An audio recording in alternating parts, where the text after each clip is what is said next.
안녕하십니까 애청자 여러분, 놀라운 부동산 놀부입니다. 자, 710 대책 까도 까도 끝이 없는 이야기들이 나오는 것 같습니다. 자, 오늘은 이 증여에 관련돼서 여러분들과 이야기를 해볼까 합니다. 자, 지금 양도세율도 올라갈 예정이고 내년 5월까지 유예를 주는 상황이긴 하지만 지금도 팔지 않는데 굳이 내놓을까라는 생각이 들고, 종부세도 대폭 증세가 되고, 여러 가지 면에서 지금 현재 상황은 주택수를 줄이는 것이 가장 현명해 보입니다. 자, 이전부터 계속적으로 이 투자에 관련돼서는 주택수를 줄이는 똘똘한 한 채로 가고 비주택 시장을 노리는 것이 현명한 방법이다, 이렇게 얘기를 해왔는데, 점점 이제 주택, 특히 아파트를 접근하는 데 있어서 투자로 접근하기는 굉장히 어려운 상황이다라고 볼 수가 있겠습니다. 자, 근데 하나가 있죠. 하나. 증여를 통해서 계속적으로 투자를 해오던 분들도 상당히 많습니다. 이 자녀분들을 통해서 해오시는 분들이 있는데, 일단은 부담부 증여를 활용해서 하게 되면은 세금이 크게 줄기 때문에 이 방법을 활용해서 증여를 굉장히 많이 했죠. 이따가 데이터상으로 보여드리겠지만 보시면 저렇게 많이 증여를 했구나 싶을 정도로 많이 증여가 최근 이루어졌습니다. 자, 그래서 정부에서는 이걸 판단하고 이렇게 이번 710 대책을 핌과 동시에 우회를 많은 수요들이 찾을 때 증여를 택할 것이다 라는 것을 염두에 두고, 이거에 관한, 증여에 관한 이 발의안도 지금 있는 상황이기 때문에, 이게 당정이 이제 다주택자 증여 취득세율을 최대 12%까지 올리는 지방세법 개정안을 다음 달부터 전격 시행한다라는 이야기가 있습니다.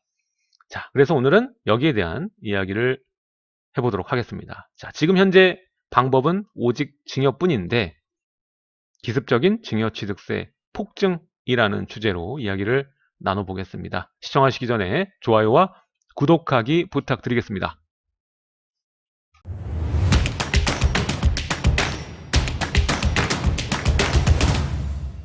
자, 말씀드린 바와 같이 이번 710 대책, 주택을 취득, 그리고 보유, 양도시까지의 그 모든 세금을 올렸습니다.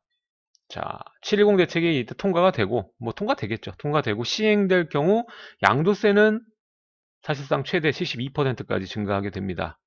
물론 이전에 뭐 매수를 했다면 기간적인 이유로 인해서 퍼센테이지가 좀 줄긴 하겠지만, 굉장히 큰 폭으로 증가하게 된다라는 것엔 이견이 없겠죠. 3주택자 이상인 경우에 이제 최고 세율이 적용된다라고 볼 수가 있겠는데, 제가 이전에 취득세 관련된 얘기를 했을 때도 중요한 건 단기를 얘기해서 단기 투자 수요를 꺾기 위한 양도세 증가를 집중하지 마시고, 이 2주택자와 3주택자의 10%포인트씩 증세가 되는 부분, 이것을 주목해야 된다고 말씀드렸죠. 자, 일단 현재 시장에 주택을 두 채, 세 채 이상 가지고 계신 다주택자 같은 경우에는 지금 현재 세율로 적용받을 거냐, 아니면 그 내년 6월이 오게 되면 이제 증가된 10%포인트 더 가산을 맞을 거냐, 이거를 선택하라는 기로에 지금 놓이게 된 것인데, 지금까지 양도세가 과하다고 느껴서 팔지 못하다는 것을 어떻게 내년 6월이 지나고 팔게 되겠습니까? 이거는 굉장히 어렵겠다. 매물 잠김이 더 심화될 것이다. 특히 내년 21년, 22년 같은 경우에는 또 신규 입주량마저 이 가뭄인 상황이기 때문에 엎친 데 덮친 격으로 최악의 상황이 또 올 수가 있다는 것을 우리는 알 수 있습니다. 자, 뿐만 아니라 이 보유세도 증세가 되죠. 일단은 뭐 다른 공시가율 현실화 이런 거는 빼놓고라도 이 종합부동산세율이 최대 6%까지 증세가 되게 되고요. 증가가 되는 것이죠. 이제 6%까지가 되는 건데 크게 증가하는 겁니다. 사실상 지금 내던 거에 거의 1.5배 수준. 물론 이제 중저가 아파트 같은 경우에는 뭐 큰 폭으로 증가한다고 보긴 어렵겠지만, 증가되는 건 증가되는 거니까, 그쵸? 재산세도 증가될 것이고, 종부세 같은 경우는 크게 증가할 것이다, 이렇게 볼 수가 있겠는데, 종부세가 늘어난다고 하니까 벌써 머리가 아프네요. 그래도 팔 수 없는 게, 종부세 내는 게 양도세를 이만큼 내는 것보다 나으니까요. 단기적으로 봤을 때는. 뭐 장기 지금 10년 후 이상까지 내다본다면 뭐 지금 매도하는 게 나을 수도 있겠지만 부동산 시장이라는 게 항상 등락을 반복하고 여러 가지 시점에 따라서 규제가 완화될 수도 있고 규제가 될 수도 있기 때문에 우리가 이제까지 봐왔잖아요. 그래서 우리가 10년 뒤, 20년 뒤 오지도 않은 걸 생각하고 미리 지금 던지는 사람은 많지 않을 것이다. 이렇게 볼 수가 있겠고요. 자, 이게 좀 큰데요. 이제 신규 임대사업자를 낼 수가 없기 때문에 이제는 임대사업자, 그러니까 아파트의 경우죠. 아파트의 경우에는 이 거주주택 세제 혜택을 못 쓰게 되는 겁니다. 그러니까 추가로 주택을 사기 굉장히 부담스러운 형태로 가는 게 이게 가장 큰 거예요. 다른 것보다 양도세 이런 것보다 더 큰 게 이겁니다.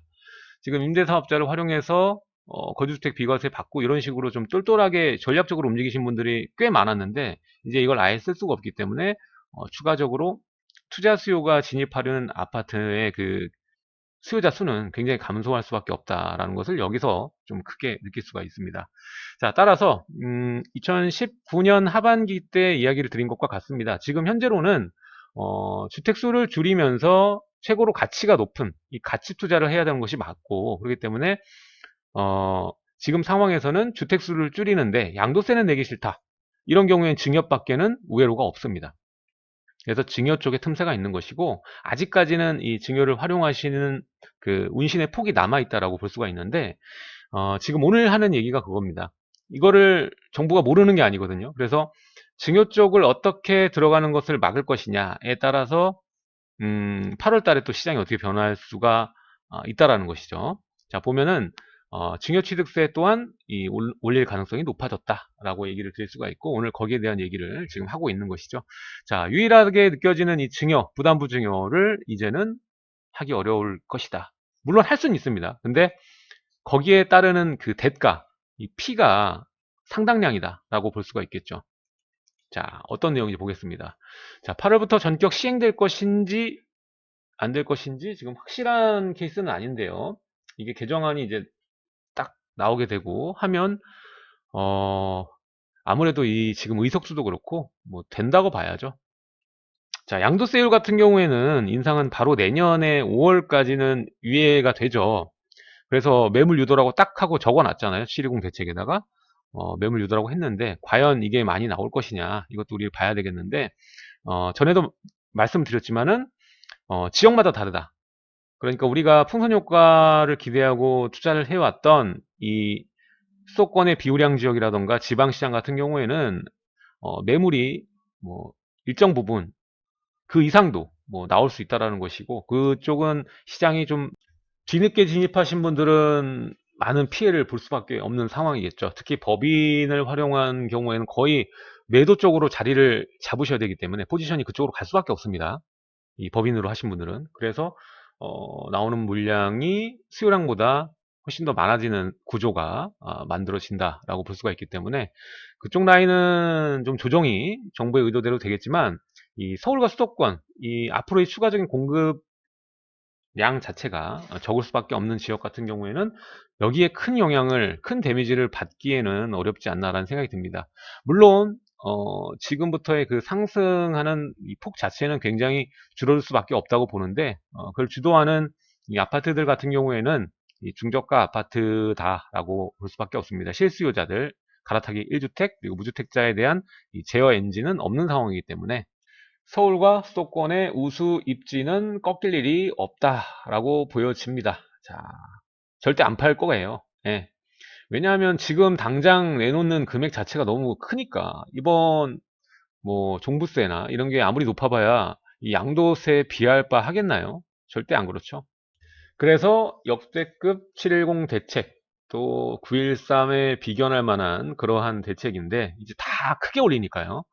자, 거기에서 우리가 우회로를 찾아서 증여를 하시려는 분들이 또 일시적으로 많아질 수 있습니다. 이미 뭐 장기로 끌어가실 분들은 증여가 다 끝난 상태예요. 어떻게 보면. 근데 뭐 신규로 들어가시는 분들, 부담부 증여로 주택을 투자를 더 하시려는 분들, 이런 분들 있겠죠. 그래서 이런 분들을 막기 위해서 지금 여기다 잘못 써놨는데 증여세가 아니라 증여취득세입니다. 증여취득세 인상이 곧바로 8월부터 전격 시행될 것인가 우리가 이제 주목을 해봐야겠는데 자, 미리 우리가 준비를 해야겠죠. 8월에 된다고 하면 거의 될 확률이 높기 때문에 자, 그래서 지금 현재도 증여를 7월 이내에 진행하는 이 막차 증여 수요자들이 생겨날 것이다. 지금 이미 진행하시는 분들 꽤 있는 것 같아요. 제가 뭐 통화도 여러 번 받았습니다. 지금 증여하는 게 맞는지 안 맞는지 뭐 얘기를 했는데, 이 증여도 우리가 생각을 잘해야 되는 게, 지금이야 지금 증여하는 거는 이제 퍼센테이지가 얼마 안 된다고 생각할지 모르겠지만은, 이게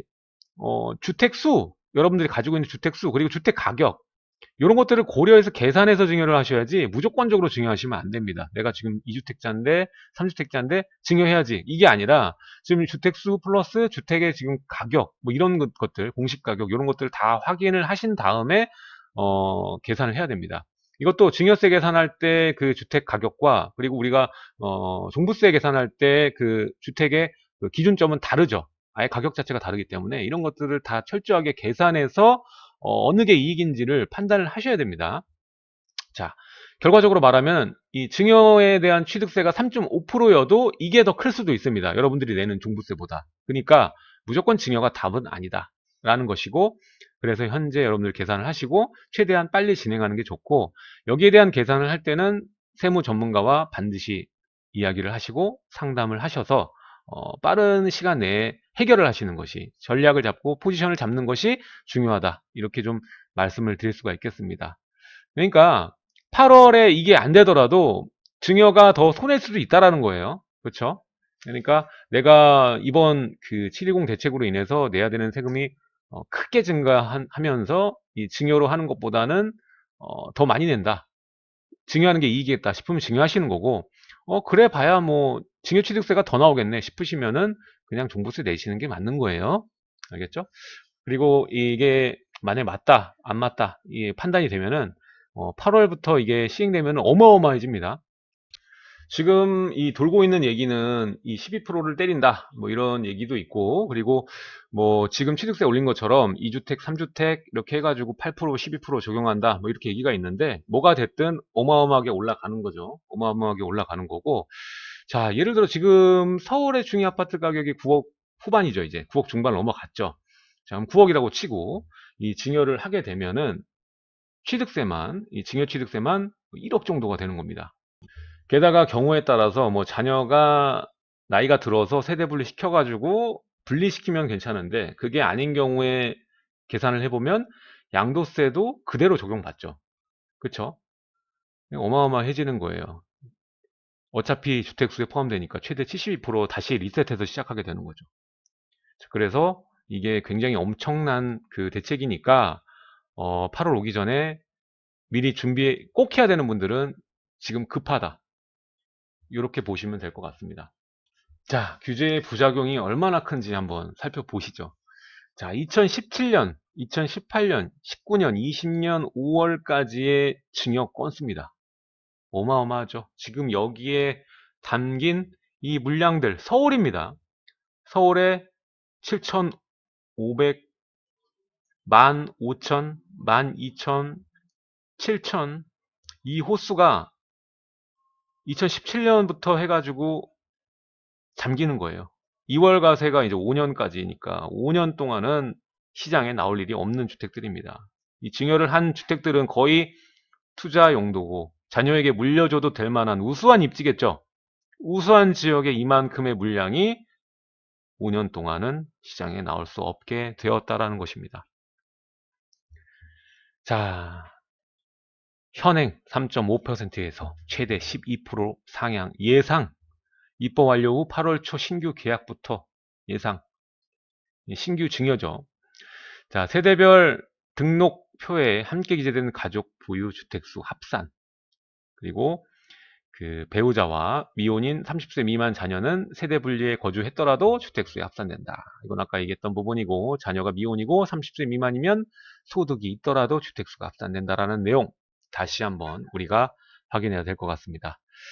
자, 오늘 여기까지 이 증여취득세를 강화하는 방안에 대해서 우리가 꼭 알고 있어야겠죠. 발표가 되면 입법 완료 바로 8월부터 전격 시행될 확률이 굉장히 높기 때문에 여러분들이 꼭 아셔야 될 것 같아서 오늘 이 내용으로 했습니다. 내용이 좋으셨다면 하단에 좋아요와 구독하기 부탁드리고요. 다음 시간에도 알찬 내용으로, 여러분들이 꼭 알아야 하는 내용으로 다시 찾아오도록 하겠습니다. 시청해주셔서 감사합니다.